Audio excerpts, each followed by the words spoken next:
Hello, people.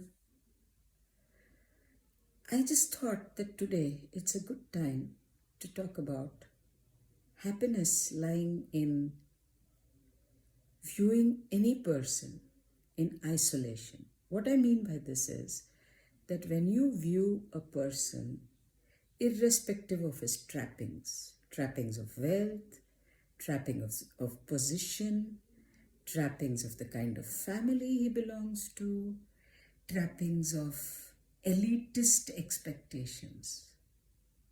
Then you get to the core of a person and you realize whether she has substance or not.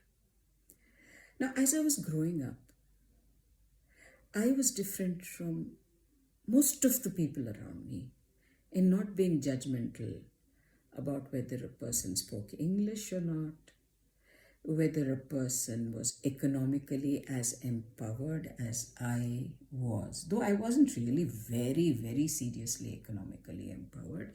I belonged to a middle class family. My father was a hardworking doctor who made ends meet. He was the eldest in his family, so he had a lot of responsibilities towards his parents and siblings. And so I led a kind of a middle class existence.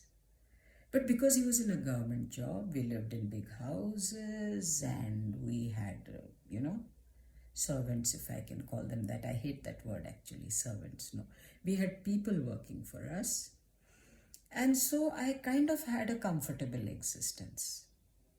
But as I grew up, I was different. I didn't judge people based on whether they fell into any category. And as I'm growing older and older, I'm realizing that the essence of my being happy is or stems from the fact that I have no expectations of any class, culture, background, elitism from anyone I choose to associate with.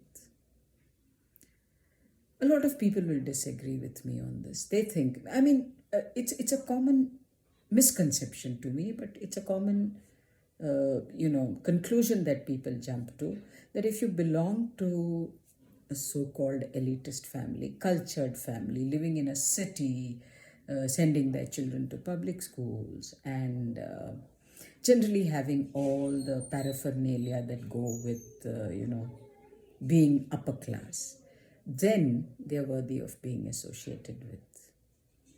In the recent past, I have made a few relationships with really, really simple people from rural backgrounds who are rooted, more rooted actually, to Indian values, to those things that make India beautiful, to those essential values, morals, and ethics that I associate with being a good human being.